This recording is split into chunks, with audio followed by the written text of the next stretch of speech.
इतिहास में कुछ कहानियां तलवारों से नहीं बल्कि खामोशी से लिखी जाती हैं। आज मैं आपको ऐसी ही एक कहानी सुनाने वाला हूं जहां चीखें नहीं थी, लेकिन साहस इतना ऊंचा था कि आज भी इंसान को झुका देता है। 4 बच्चे, उम्र इतनी कि गोद में रहने का समय था, लेकिन सामने रखा गया था एक फैसला, धर्म छोड़ो या मौत चुनो। और इन बच्चों ने मौत चुनी। 17वीं सदी का भारत, मुगल सल्तनत अपने शिखर पर थी। ताकत ही कानून थी और कानून सिर्फ ताकतवरों के लिए। जो झुक गया वो जिंदा रहा, जो नहीं झुका वो मिटा दिया गया। इसी दौर में एक विचार उठा जो न डरता था, न बिकता था, न झुकता था। इस विचार का नाम था सिख धर्म, और इस विचार की अगुवाई कर रहे थे गुरु गोबिंद सिंह। गुरु गोबिंद सिंह सिर्फ एक धार्मिक गुरु नहीं थे, वो जालिमों के लिए एक चेतावनी थे। उन्होंने कहा था, अगर कोई अत्याचार करे तो उसके खिलाफ खड़ा होना पाप नहीं, कर्तव्य है।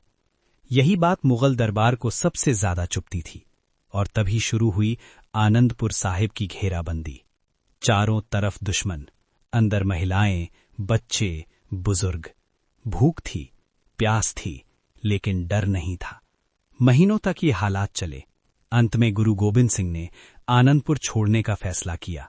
रात का अंधेरा, तेज बारिश, अफरा तफरी, और उसी अराजकता में परिवार बिखर गया।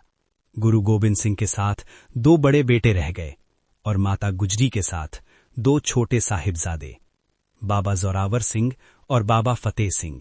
उम्र 6 और 9 साल। एक गद्दार उन्हें पहचान लेता है, लालच में आकर उन्हें मुगलों के हवाले कर देता है। माता गुजरी और 2 मासूम बच्चे सरहिंद पहुंचा दिए जाते हैं। सर्द हवाएं, खुला बुर्ज, 3 दिन, न खाना न पानी। लेकिन अगर कुछ था तो वो था विश्वास। फिर उन्हें दरबार में पेश किया जाता है। वजीर खान कहता है, इस्लाम कबूल कर लो, जिंदगी मिल जाएगी। सोचिए, 6 साल का बच्चा क्या जवाब देता है। वो कहता है, हम अपने गुरु और अपने धर्म को नहीं छोड़ सकते। दरबार सन्न रह जाता है। कोई चीख नहीं, कोई रोना नहीं, बस अडिग आवाज। फैसला सुना दिया जाता है, इन बच्चों को जिंदा दीवार में चुनवा दिया जाए। एक ईंट रखी जाती है, फिर दूसरी, फिर तीसरी। दीवार ऊपर चढ़ती जाती है, लेकिन उनके हौसले नहीं टूटते। आखिरकार दीवार गिर जाती है, और फिर तलवार चलती है। इतिहास का सबसे स्याह पल। अब कहानी दूसरी तरफ मुड़ती है। बड़े साहिबजादे अजीत सिंह और जुझार सिंह। ये बच्चे नहीं थे, ये योद्धा थे। कम उम्र, लेकिन सीना इतना चौड़ा कि मौत भी रास्ता पूछे। रणभूमि में उतरते हैं, एक के बाद एक दुश्मन गिरता है। आखिरी सांस तक लड़ते हैं, और फिर शहीद हो जाते हैं।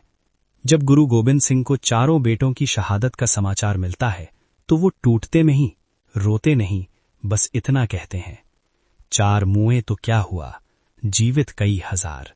ये दुख नहीं था, ये ऐलान था। आज सवाल ये नहीं है कि 4 बच्चे मारे गए।